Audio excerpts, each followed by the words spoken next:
Good afternoon. This is Diann from Diann Abroad. I am recording from Pristina, Kosovo. I'm in my office at the University of Kosovo, the American University of Kosovo.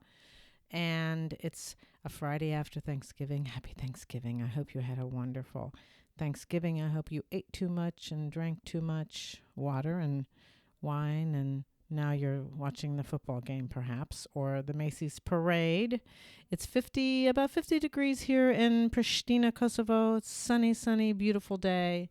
And I'm celebrating not only Thanksgiving, but I'm celebrating the fact that I published my nonfiction book, The Essential Guide to a Life of Travel, subtitled The ABCs of International Travel, was published 3 or 4 days ago, and I sold 3 copies already. So I'm really happy about that.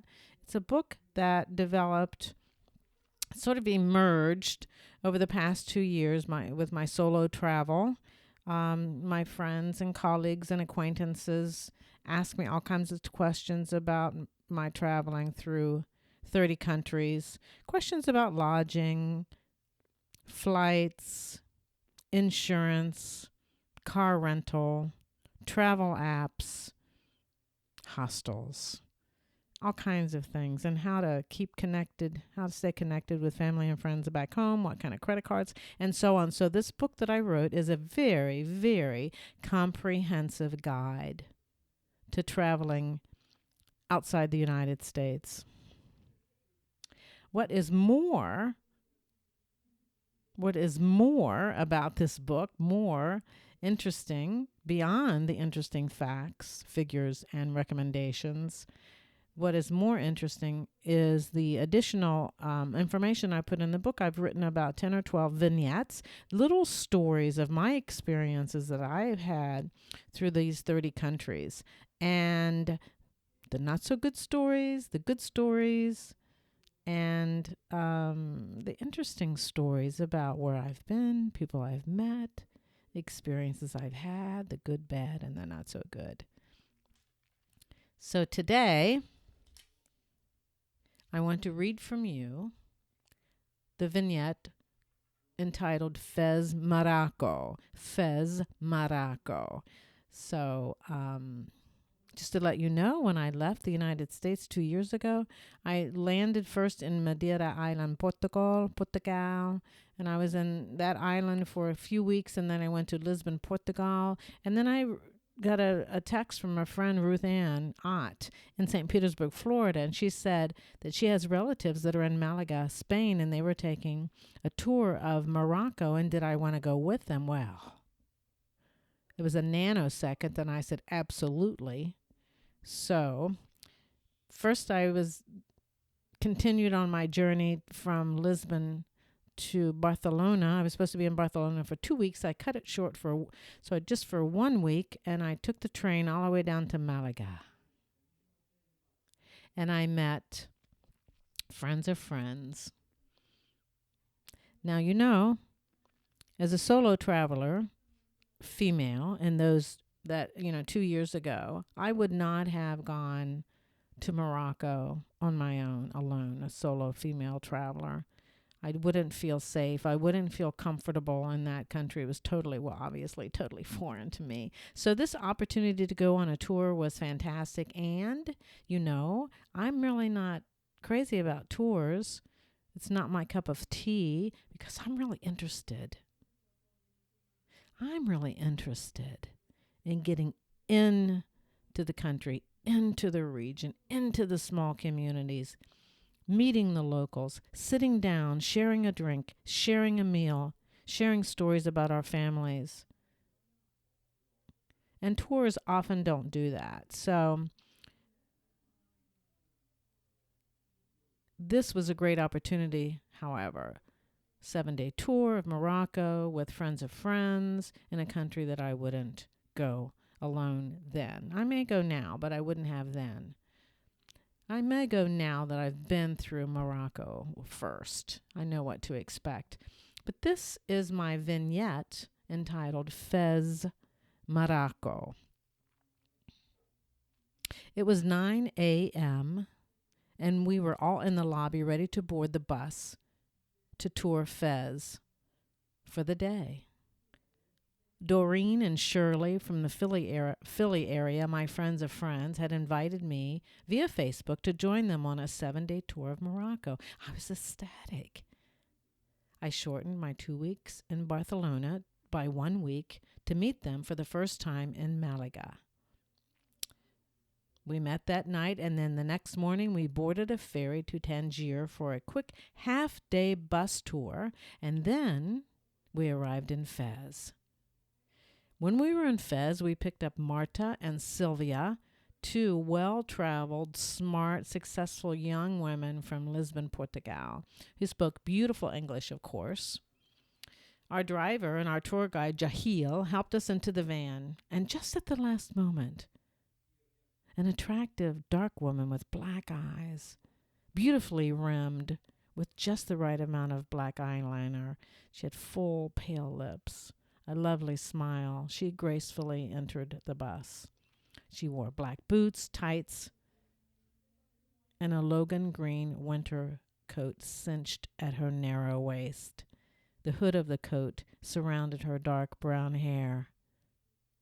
She was beautiful, and immediately we could see she had a warm personality. She introduced herself as Millie, our Fez tour guide. Just then a gust of wind and rain blew through the van door opening, and Millie quickly reached in her bag, pulled out a knitted cap and slipped it over her head. Yes, and now Millie was absolutely stunning. She explained to us that Fez was founded in the 9th century, and it was the home to the oldest university in the world. It reached its height in the 13th and 14th centuries under the Marinids, when it replaced Marrakesh as the capital of the kingdom. Although the political capital of Morocco was transferred to Rabat in 1912, Fez has retained its status in the country's cultural and spiritual center. Millie took us into the Medina, the ancient marketplace of Fez, and she said there are 9,500 streets, 9,500 streets, some so narrow and so shallow, it's difficult to walk. But she said, I grew up here and I know them well. Watch me carefully and follow up. It's easy to get lost.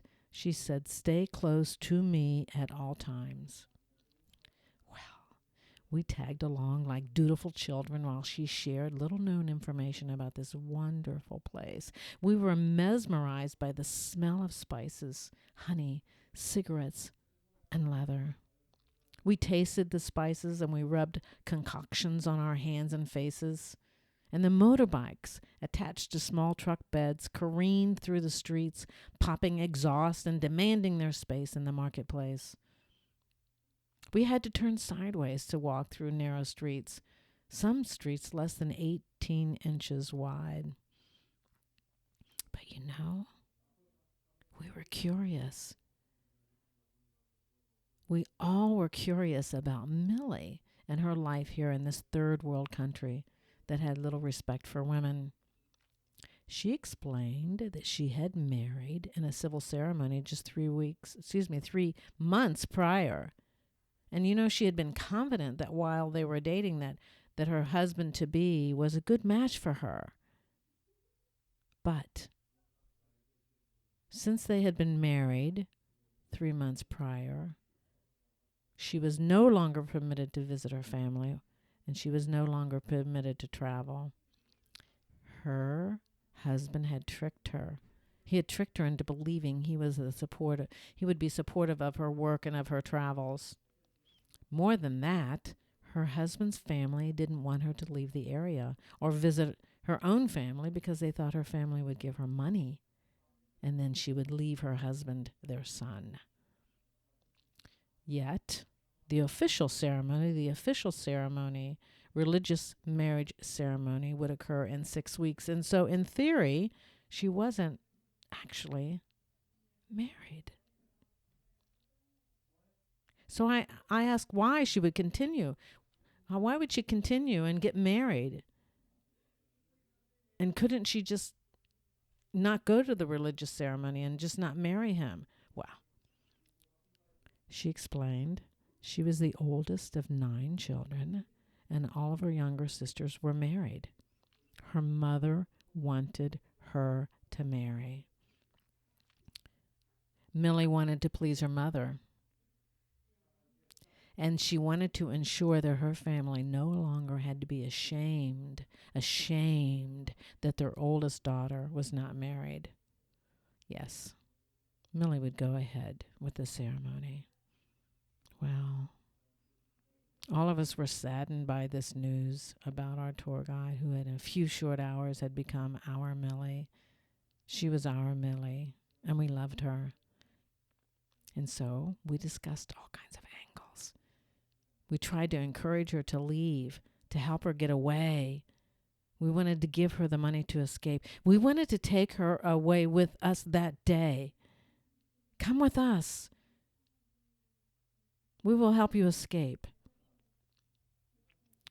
She said, I am happy to please my mother and my family.